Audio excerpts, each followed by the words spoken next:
Hi, I'm Femi OK, and you're in the stream. Today, how much hope is there of strengthening Yemen's very shaky ceasefire? Malika Bilal has been actually seeing what's happening online. Malika?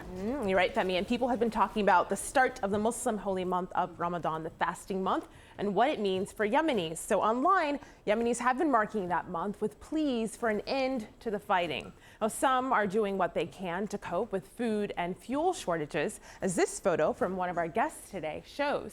While others have found creative solutions to repeated power outages that reportedly last as long as 18 hours a day in some areas. Now, the start of the month coincided with news that a Saudi-led coalition was briefly put on a UN blacklist for alleged war crimes in Yemen, but removed after 3 days. A fact that Faria al-Muslimi here sarcastically points out makes for a blessed month ahead. Now, are you in Yemen? We want to hear from you. Send us your thoughts using hashtag AJStream. I'm Marietta Valle, a humanitarian volunteer with No More Deaths, and I'm in the stream. A coalition led by Saudi Arabia has been bombing Yemen from the air for more than a year. They're attempting to break the power of the Houthi movement, which took over much of the country in 2014. Now, the front lines have barely changed in the last year, but a humanitarian crisis is gripping the country. All we eat is this old stale bread. It's about 4 or 5 days old now. We soak it in water and then eat it. The United Nations initiated peace talks in Kuwait in April, but the two sides are still working on building trust. Predictions that the talks might move quickly have proven to be wrong. A prisoner swap that was planned for the beginning of Ramadan, for instance, has already been postponed. We can't set up a timetable for these talks because it will take as much time as it needs to reach some kind of agreement. Both parties need time to decide on this. Yes, there are lots of truce violations, and the Yemenis can't wait forever for peace. The solution could be reached in a few weeks, a week or maybe 10 days. We will only go back to Yemen if we have a peace agreement. Joining us in our studio to talk about the Yemen crisis is Sanaa Al-Hamdani. She is a blogger focusing on post-war Yemen.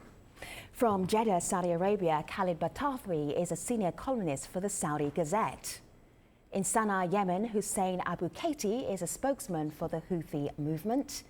And also in Sanaa, Hakeem Al-Mazmari is the editor-in-chief of the Yemen Post. So good to have you here, everybody. Sanaa, if I asked you who is running Yemen right now, who would be in charge? That's a really tough question to start the show with. Really? You know? Yeah, it gets easier, maybe. Well, the Yemeni government just returned to the city of Aden, which is the temporary capital of Yemen. Right. So they've just returned. On the ground, they control the portions that are Houthi or Saleh liberated. Right. But a lot of the territory kind of rules itself based on the militias that are on the ground. Sure. And each area controls itself. So it's a really rough question. Wow. Let me just pull in Hakeem here into the conversation. Hakeem, if we're talking about the war, the conflict that's been going on for the last year, certainly since the Saudi coalition started to bomb, how would you describe the way the conflict is being conducted on the ground? Over the last 6 to 7 months, it's been almost a stalemate nationwide. All the sides who are clashing on the ground, trying to gain territory, have not gained anything. Back and forth, 5 kilometers for each side. So I truly believe that the negotiations are taking place, sponsored by the UN, because all sides are convinced that they could not gain anything else on the ground. If you put the last 5 months as proof, that no side has gained anything. Okay. You know, when you talk about all sides, I want to clarify for our audience who those sides are. So we have a tweet here from Abdu. He says, the solution is not in the hands of Yemenis. It's rather a deal between Western states and Iran on one side and the coalition on the other side. Hussein, who are the actors that are involved here? Yemen is now divided. Most of the south is under the control of the so-called Saudi-led coalition. And most of the north is under the control of Ansarullah, the Houthi, and the Yemeni army.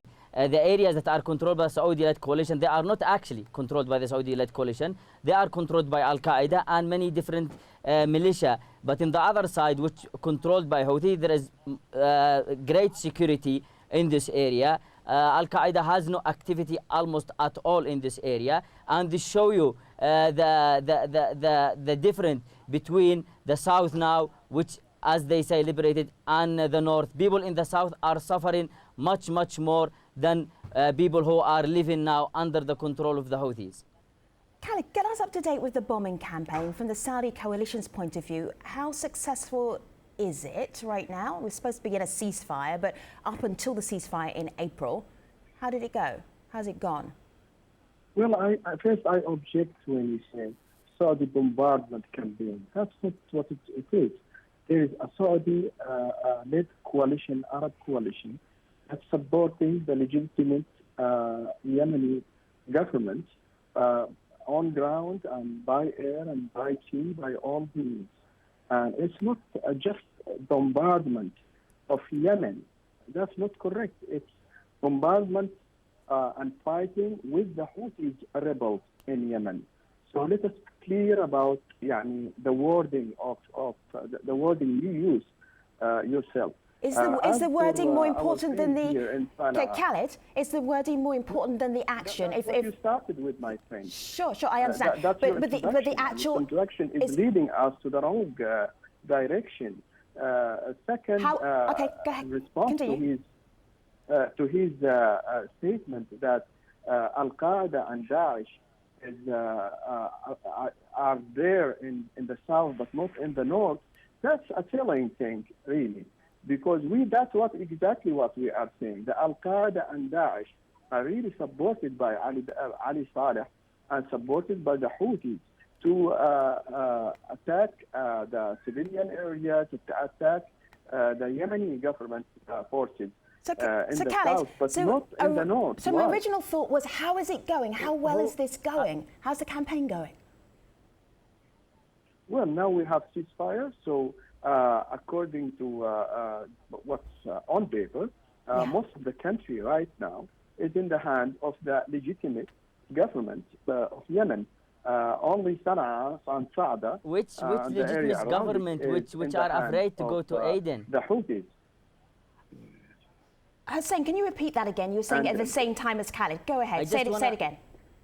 I just want to ask him when he said that the legitimate most of the country under the control of the legitimate government, which government? The government that has been staying for over a year in Riyadh, for a government that is led by Bahah, which he was sacked.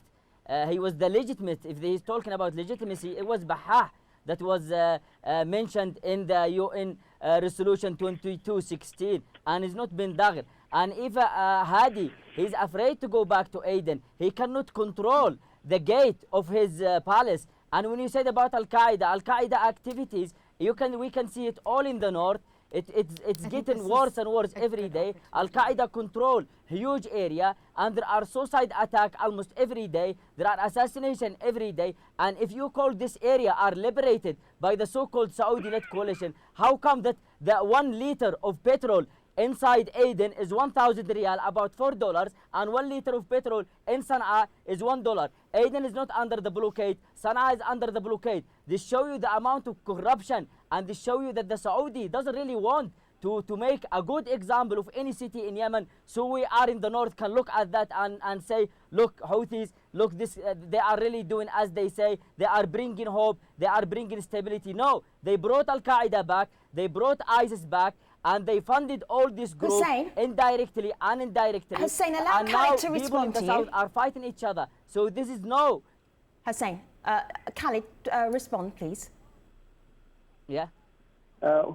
What do I respond to? He said a lot of things, but what I'm saying is that if he's saying that they are having all what they need, they are having fuel, water, nice life, then thanks to the coalition, because they said, and they always claim that the coalition is bumping all these services, and the blockade is not allowing the human necessities to enter. But this now is he the is fuel admitting that's that, smuggled. in fact, all the human necessities are available They are not available under the coalition, but they are available. All right, Khalid, I'm going to come in there just because what I'm hearing from people online in Yemen is something a little bit different, especially when it comes to what is available humanitarian-wise. So you mentioned the ceasefire. There's some people online who say that's not a ceasefire that's being held in all parts of Yemen, particularly in Taiz. This is Marika on Twitter. She says the humanitarian situation in Taiz is very dramatic, little access to water, food, medication amidst heavy fighting in Ramadan. We also heard from an aid worker. This is Dr. R.S. Karim of the Mona Relief Foundation. He's based in London, but he has people in his organization who are on the ground in Yemen. He says we're one of the very few organizations which dare to go in places that are hard to reach, and the situation is devastating even for the hardest of human beings. Food distribution has been very difficult because our vehicles are getting attacked. And Sanaa, I know you wanted to jump in here. What do you know of the situation for getting aid to people who actually need it? So I think the problem standing before peace is exactly what Mr. Khalid and Mr. Hussein demonstrated in front of us, is that they get lost on technicalities, on who's wrong and who's doing what, and a lot of name calling is exchanged. Meanwhile, we're forgetting a very grave humanitarian crisis that's taking place in Yemen. About 14 million people in Yemen are in dire immediate assistance, meaning they need water or food to survive. 3 million Yemenis have been internally displaced, and this number has been growing.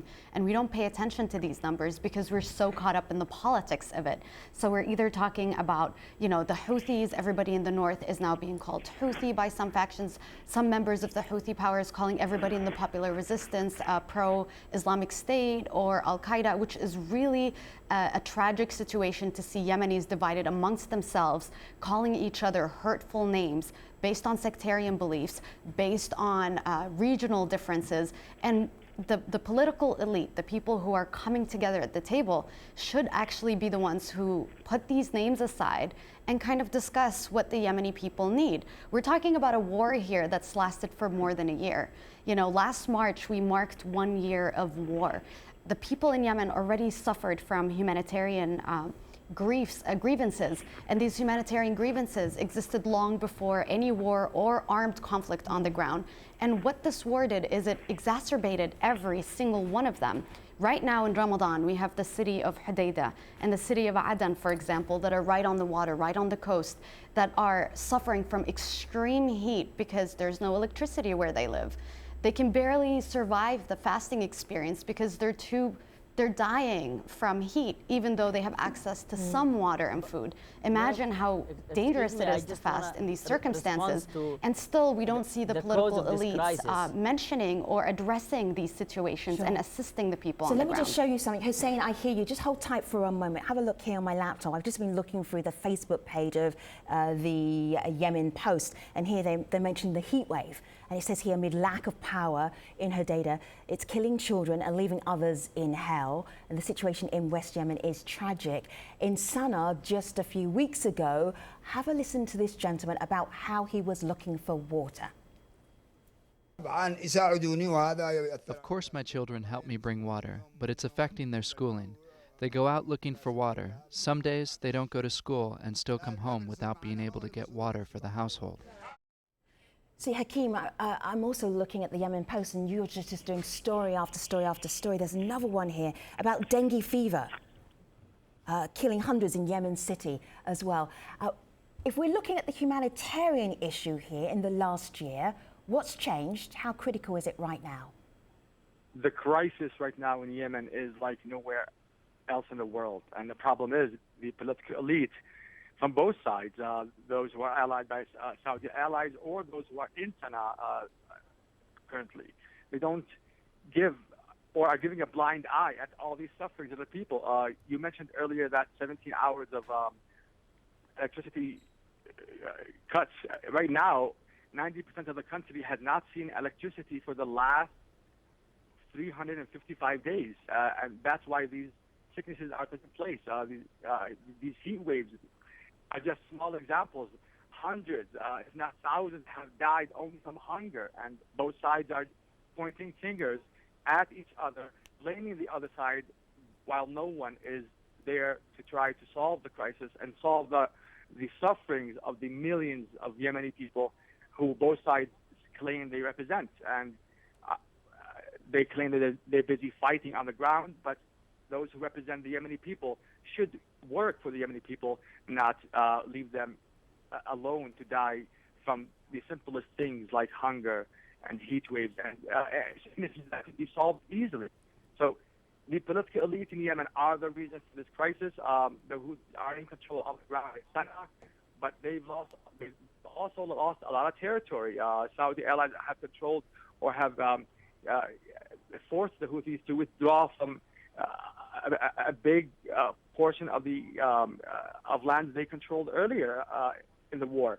So no one is gaining right now. Both sides are raising slogans of victory, while on the ground, Yemen is losing and the millions are suffering, and no one is hearing them. Hussein, I know you wanted to get in, but I just want to share one more story that someone sent us on Twitter. This is Haikal. He says, I watched a young boy playing happily in front of my house in Sanaa. He asked me if he could sleep on the pavement that night. The boy's whole family in Yemen's Hajjah province had been killed when their neighborhood was hit by an airstrike. And he ends by saying the hardest part of this war is to keep faith in our own humanity. Hussein, what do you say to that? I mean, of course, there are hundreds, maybe even thousands of people like this boy in front of Haikal home. We know that the Saudi at one point, they have declared the entire province of Saada as a military zone, and they have asked over 900,000 people to leave Saada, and in the same time, there was a blockade. They didn't allow fuel to come into Yemen, and they were bombing every truck of food or what was in Yemen of fuel going to Saada. They have destroyed 662 bridges and roads, and this is a crime to declare an entire province. And what was as well in Hajjah was exactly the same. Of course, you're gonna see all these people moving from the northern area and coming to Sanaa and coming to other cities in central Yemen. But I've seen that all your guests, for example, they said why we point finger to each other. If you have a crisis, to solve this crisis, you have to know what's the main cause of this crisis. We have a blockade on Yemen, a blockade that didn't allow food and medicine and everything that the Yemeni need to come into Yemen. As an example of Hodeidah, after when the so-called truce started on the 10th of April, there was a ship called Orino 2 with 28 tons of diesel was destined to go to Hodeidah power station. The Saudi gave them a permission on 15th of April, 5 days after the truce started.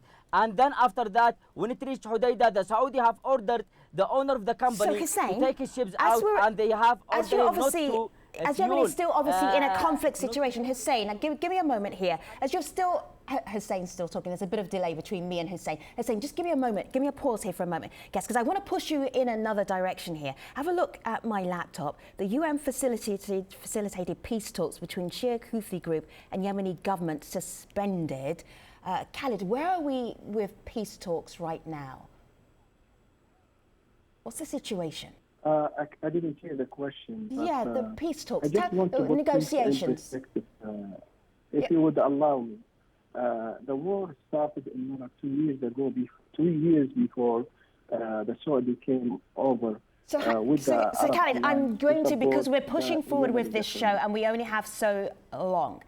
We've heard the grievances from different sides. I just want to get a sense of, because we only have a limited time, about where the negotiations are.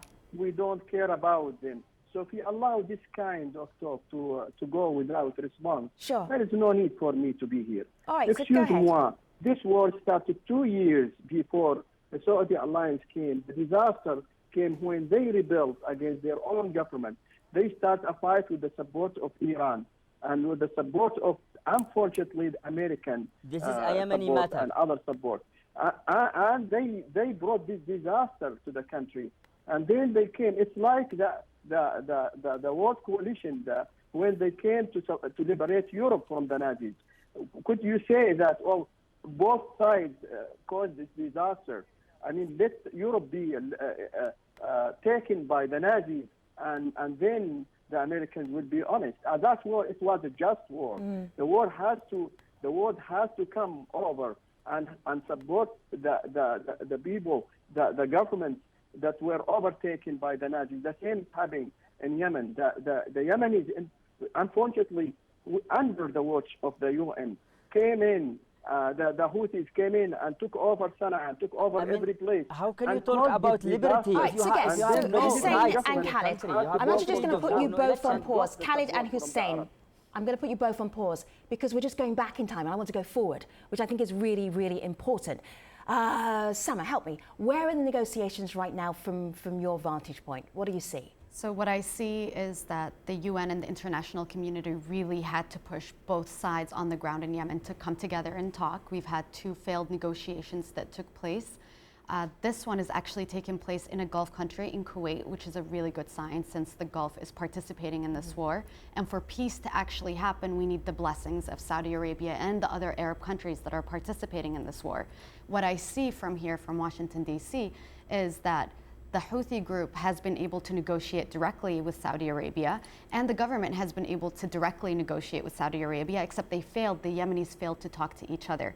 And from what I hear also, the UN Special Envoy, Wald al-Sheikh, had struggled to bring these Yemeni parties together and at times had to sit with them separately to come to a peace deal, and they need to sign one pretty soon because they're delaying the process as much as they can. I want to give you 2 sides of what I'm seeing online when we talk about peace talks. And Hakeem, I'll direct this to you. On one side, we have people like Abdu who says, unless the Houthi are beaten militarily, there won't be a solution. And then on the other side, you have Marika again, who says Saudi Arabia and the GCC, the Gulf Cooperation countries, shouldn't see themselves as mediators in a war that they are directly involved in as conflict to the party. What do you make of the talks that are happening, and do you think there are enough local voices, because that's something we're also hearing from people online, involved? The problem is that each clashing side has puppets, and these puppets are trying to escalate the war rather than solve problems, or look at the sufferings of the millions. These thousands who are trying to escalate are forgetting that the millions, or the majority of the country, who are quiet and suffering quietly, waiting for peace, waiting for life to return to normal, are waiting while both sides are still escalating and not making enough room for negotiations or for peace talks. Right now they're talking in Kuwait, but at the same time there's clashes on the ground with puppets of both sides escalating and trying to push this war forward. There's a lack of people who are trying to solve this crisis, and this is why Yemen is suffering. Wisdom is nowhere to be seen, while the millions who are quiet are hopeless. So unless both sides understand that you are here to serve the people and the people are suffering, they don't understand that this war could continue long after a peace deal takes place. Malika. I'll end with this tweet from Dr. Kareem, who says the question should not be how will Ramadan be celebrated there. It's how we started today's show. The question should be how will Yemenis make it through this month. Let me just leave you with something. This is a very hopeful father called Mohammed. This was back in April when that ceasefire was first announced. Have a listen to what he had to say. I hope all sides will observe the ceasefire. I wish for calm and order to be restored without any violations from either side. It is the people who are paying the price for this war. It is now Ramadan. There is supposed to be a very shaky ceasefire. We will keep an eye on the Yemen story. It becomes complicated by the day. We will take all of our guests online to stream.aljazeera.com and we will continue our conversation there. Thanks so much for watching, everybody. Take care.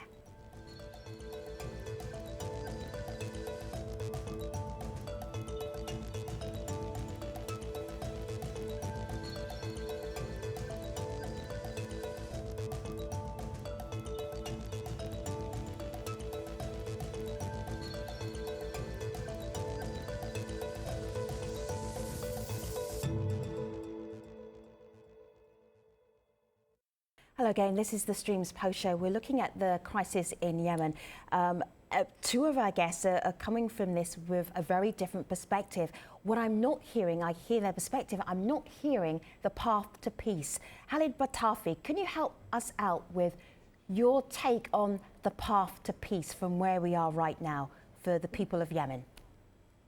Well, the situation in Kuwait is that the 2 sides came agreeing that we have 3 references. One is the Security Council 2218, the resolution. And then there is the Gulf Initiative. The third is their own conference, the national conference that the Houthis also was in and signed, and they rebelled against. So all parties came agreeing to these three references, and then they just are there to see how they could implement it. Once they were there, the Houthis started saying, no, we haven't agreed to that. Let us go first and decide how the government will be like. Can we take the third of the government as the same in Lebanon, as the Hezbollah in Lebanon? Otherwise, we are not going to agree to anything. Who are you are talking to us? So they rebelled again against what they agreed on from the first place and what they promised the United Nations and 18 countries, including the 5 permanent members, that they already... All right, so Khalid, this is my frustration with this conversation, is that when I ask you very directly, when I ask Hussein very directly, what is the path to peace? You just both continue to blame each other. I only want to hear very clearly what your suggestion is might be an effective path to peace. Hussein, hold tight. I'm seeing to see, hold tight, Hussein. I'm trying to, Hussein, just give me a moment. I'm just going to give Khalid a chance to see if he could tell me just directly. Don't do any blaming, Khalid. Just tell me, how do you get to peace right now? To go back to the references, to accept the Security Council resolution. If we don't accept this, there is not going to be a peace. The other side, can't you see that? The other side is not accepting the resolution that the whole world has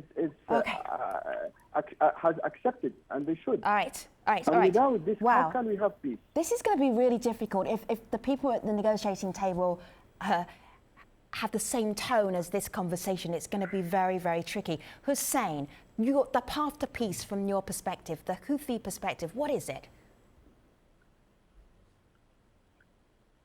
I think the path to peace that we all can bring to Yemen is for main parties that are involved in this war to talk to each other, which is the Houthi in Yemen and the Saudis led coalition. They are doing this right now. They are talking to each other. But for this for progress, for us to, if we want to see any progress in this, both sides as well need to stop the violation of this so-called truce. There must be some kind of lift of the blockade to allow food and medicine, because this is what concerns Yemeni people right now. They concerned about what they're gonna get, what they're gonna eat. This is the main thing. And one more thing as well, the Saudi, they need. I want to show you something. They have to stop bombing Yemen. They have, for at least during this peace talk. Just I was in Tunishur in Saada province, north of Yemen, and I was handed those cluster bombs by children. The Saudi keep dropping those bombs almost every day. There's tens of thousands of these bombs. How can you have peace if they are dropping these? Those are American-made bombs. And as well, the UN should take responsibility, and they should point out who is taking part in this war. They have removed the Saudi from this report. I didn't ask, for example, to remove the Houthi. If they have evidence the Houthi have committed a crime, then the Houthi must stay in this report for violating the human right of children. But to put the Saudi, after collecting 1 year of evidence, and then to move the Saudi from this list, this show you that the UN are the one who hidden the peace. If they doing this, or I don't know why they have done that, well, how do we expect the UN to do its part in helping the Yemeni? How do we trust the UN, who still, till now, they have not condemned the Saudi directly? They have thanked the Saudi, and Mr. bin Wild Sheikh have thanked the Saudi in every single statement for their part in Yemen. They should say, the Saudi, you are part of this war. Houthi, you are part of this war. You should sort it out, but not like they doing now. They trying to get the Houthi to accept Hadi for 45 days, his legitimacy without power, because the Saudi doesn't want to be responsible of this war. Hussein, if we accept Hadi, it means we accept the war that has been happening on Yemen. Sanaa. I'm just going to appoint myself to be a spokesperson for the Yemeni people here and say that all sides have legitimate grievances at some degree, and they all have legitimate concerns that they want to voice. But this is a problem, because at this point, Yemenis desperately need peace. And the finger pointing and blaming is going to be extremely difficult. The UN, for example, didn't do the role as it needs to. Saudi Arabia did not do exactly what it needs to. The Houthis have also made mistakes. The Yemeni government has made mistakes. Every single party involved in this conflict has created some form of mistake. The issue here now is that the Yemeni people are desperately longing for peace, and the people who are at the table are not coming together to that peace because they're fixated on things like the UN Security Council Resolution number 2216, which asks the Houthis to withdraw back to Sada and to hand over heavy weaponry. Now, this is a very important issue because there's so many militias on the ground in Yemen, and they all need to hand over the heavy weapons to the government. The other issue that they fight about is whether the current Yemeni government is the government that they want to do this with, whether they want to give this current government the weapons, because the majority of the people feel betrayed by this government. So the issue is very complex, and I think on behalf of the Yemeni people, I can say that we want peace. We want water, electricity, we want to have a life. I'm certainly very devastated and upset to see this kind of conversation take the path that it took today. I was hoping for more serious talk about what the Kuwait talks are offering. Clearly, it's going to be really difficult. But this is a clear indication for all of us that the international community has to put more pressure on all Yemeni parties and Arab parties who are standing in the path of peace. And I really want to thank you for highlighting the fact that we have been going in circles and that we need to kind of talk about the path moving forward. It's been an interesting conversation. There were many takeaways from this conversation, just from listening to the conversation. Malika, as you were following it online, what was the sense you were getting? Well, there are definitely two sides to this, and that shows, of course, in our conversation today, and it also shows online. Sanaa and Khalid and Hakeem and Hussein, thank you so much for being part of the conversation, for helping us understand why it's so difficult to get peace for Yemen. Really appreciate that. Thanks for watching, everybody. Take care.